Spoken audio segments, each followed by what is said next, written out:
디폴트 위기까지 맞은 러시아 석유와 천연가스로 버티고 있던 러시아가 최근 한계에 부딪히며 빚을 갚기 위해 자국 자산 판매를 단행했는데요.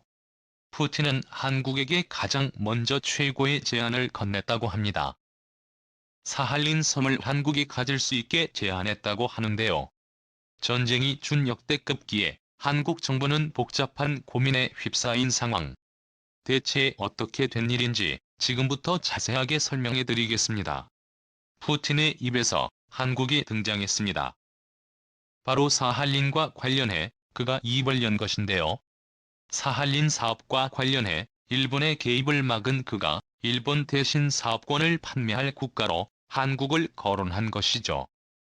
인테로팍스 통신은 올해 6월 푸틴 대통령이 현재 사할린주 운용사인 사할린 에너지의 모든 권리자산을 러시아 법인에게 양도하기로 선언 이후 러시아가 전적으로 에너지 사업권을 쥐겠다는 의사를 밝혔는데요. 사할린 2 사업에 참여한 미쓰이물산과 미쓰비시 상사 등 일본 기업으로서는 최악의 상황에 직면했습니다. 에너지 위기를 겪고 있는 일본으로서는 미국의 심기를 거스르더라도 러시아로부터 에너지를 수급받아야 하는 상황인데요.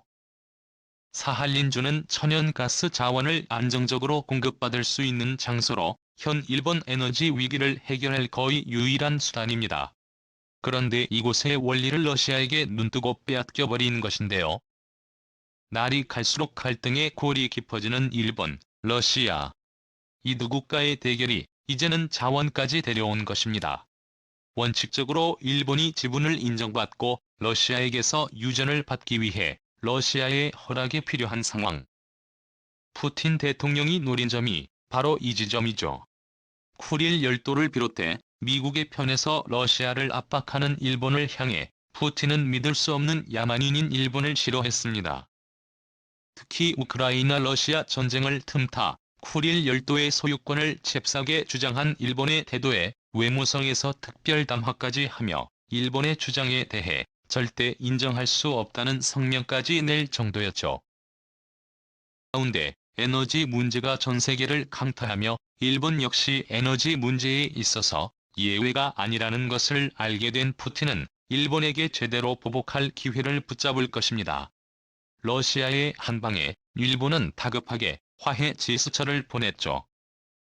기하라 세이지 관방부 장관은 정례 기자회견을 통해 자원에 대한 일본의 권익이 훼손되는 일이 있어서는 안 된다고 말하며 LNG 수입에 미치는 영향을 조사하는 다급한 모습을 보였습니다. 설마 관이하게 대처했던 것이 큰 화를 불러일으킨 것이죠. 러시아가 주요 고객인 일본을 배제하겠다고 선언한 것을 일본 정부는 예측하지 못했던 것입니다. 바로 러시아의 특수한 위치 때문에 그렇게 생각한 곳인데요.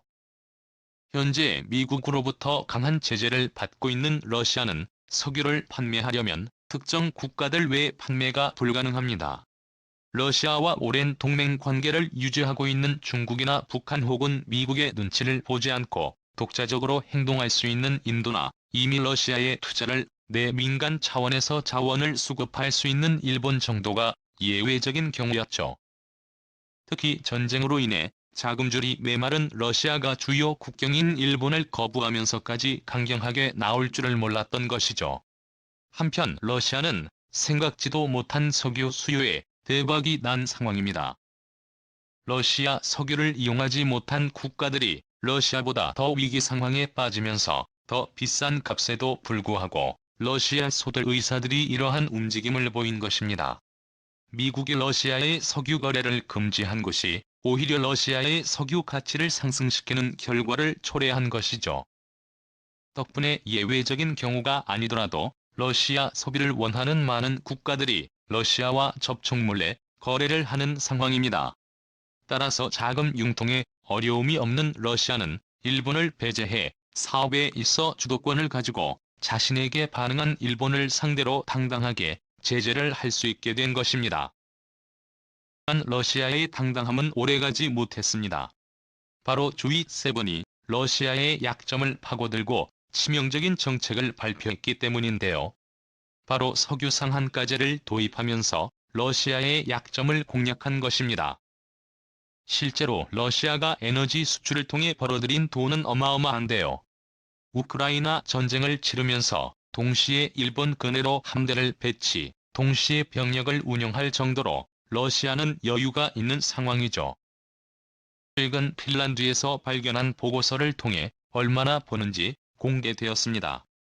에너지 송정 대기 연구센터라는 곳에서 작성된 보고서에 따르면 우크라이나 전쟁을 선포한 러시아는 침공 첫 100일간 에너지 수출로 9,135유로를 벌어들인 것이 밝혀졌습니다. 한화로 약 1,205조 원에 해당하는 어마어마한 금액을 벌어들인 것인데요. 하루 평균 9억 3천만 유로, 한화로 1조 2,505건을 번 것입니다. 매일마다 1조에 가까운 돈을 벌었기에 전쟁임에도 불구하고 러시아는 당당한 태도를 유지할 수 있었던 것이죠. 러시아의 일일 전쟁 비용으로 추정되는 액수는 8억 4천만 유로, 한화로 1조 4,300억 원인 것으로 알려져 오히려 전쟁을 통해 러시아는 이득을 본 셈입니다. 그러나 주위 세분이 상황과 제도를 적용하면서 석유가를 억지로 지금의 가격보다 낮춘 것입니다. 덕분에 천정부지로 치솟던 석유가가 안정되는 효과를 얻었는데요. 문제는 그렇게 되면 러시아가 벌어들일 수 있는 달러가 줄어든다는 점입니다. 미국을 비롯한 서구 세계는 러시아 석유 거래에 있어 감시와 통제를 강화하겠다는 발표를 하며 러시아 압박 수위를 높였고, 특히 이제까지 묵인했던 뒷거래에 대해 철퇴를 행사하겠다고 밝혔습니다. 가격 상한제로 석유 가격이 안정되면서 다른 국가들 입장에선 위험을 무릅쓰고 러시아 석유를 구할 필요가 없어졌습니다. 오펙도 최근 증산 계획을 발표하며 석유 수출량을 늘리는 마당에 미국의 압박을 이겨내면서까지 러시아와 협력할 필요가 없어진 것입니다. 사할린에서 생산되는 유정과 전용가스로 계속 이득을 보려 했던 푸틴 입장에서는 다급해질 수밖에 없어진 것입니다. 현재 디폴트 상태에 놓인 러시아는 외화 표시 국채의 이자 약 1억 달러를 투자자에게 지급해야 했으나 지급할 수 없는 상태에 놓였죠. 시시각각 다가오는 이자 비용은 물론 원금 정산을 위해 가지고 있는 자산이라도 죄다 팔아야 할 처지가 되었죠. 러시아의 자랑이던 사할린 유전이 처치 곤란한 물건이 돼버렸습니다. 그런 가운데 푸틴은 한국을 거론하며 사할린에 대해 이야기를 꺼낸 것인데요. 일찍이 일본보다 더 사할린 개발에 의욕을 냈었던 한국은 푸틴이 생각하기에 가장 유력한 매입 후보자라고 생각한 곳입니다. 러시아와 오랜 우호 관계를 쌓으며 거래를 해왔던 한국은 판매가 가능할 것으로 본 것이죠. 하지만 한국 입장에서도 러시아와 거래가 부담스러운 것이 사실. 전이라고 해도 이상하지 않을 만큼 진영이 갈라져 있는 현 한국 상황에서 러시아와 거래를 하는 것은 위험한 상황. 러시아는 한국에게 과감한 제안을 하기에 이릅니다. 사할린 유전만이 아니라 사할린 땅 자체를 한국에게 판매해 한국이 이를 관리할 수 있게 하는 큰 제안을 한 것입니다. 사실 사할린 땅을 매입한다. 화장자를 운영할 수 있는 국가가 바로 한국일 정도로 사할린에는 예전 일시대에 넘어가 오랜 기간 사할린에서 삶을 영위해온 사할린 한인들이 많습니다. 이들은 자신을 한국인이라고 간주하며 살아온 이들인데요. 사할린 주위 영토 곳곳에서도 끈질기게 살아남은 이들 한인들은 어려운 환경 속에서 살아남아 사할린 사회의 주축으로 자리매김했습니다. 일찍이 한국 정부와 협의를 통해 한국으로 이전을 계획할 정도로 이들의 경제력은 사할린 섬에서 중요합니다. 그런데 만일 한국이 사할린 섬을 매입해 이 섬이 통치한다면 사할린 한인들은 굳이 한국으로 넘어오지 않아도 한국인으로서 삶을 살 수 있게 되는 것입니다. 어떻게 보면 한국이 이들 사할린 한인들에게 새로운 기회를 주는 셈이라고 할 수 있죠. 러시아 입장에서는 한국이 받지 않으면 힘든 상황이라 할 수 있는데요. 석유 수출력이 급감할 것으로 예측되면서 사회적 지출과 전쟁 비용은 바뀌지 않고 오히려 더 올라갈 전망이라 그러지 않아도 엉망인 환율을 방어하기 위해 현물 매각이 필수입니다. 미하일 미슈스틴 러시아 총리도 러시아 정부 지출은 올해 첫 4개월 동안 작년 같은 기간에 비해 25% 증가했다고 말했는데요. 4월 이후 진행되는 전쟁 상황에서 지출 내역을 공개하지 않으며 현 상황이 생각 이상으로 러시아에게 부담이라고 밝혔죠.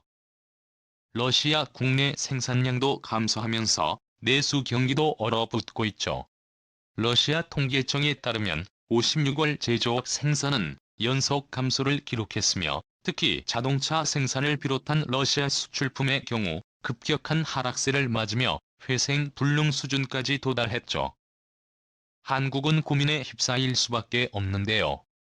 어쩌면 이번 전쟁이라는 특수한 상황이 아니면 쉽게 찾아올 수 없는 기회라 할 수 있죠.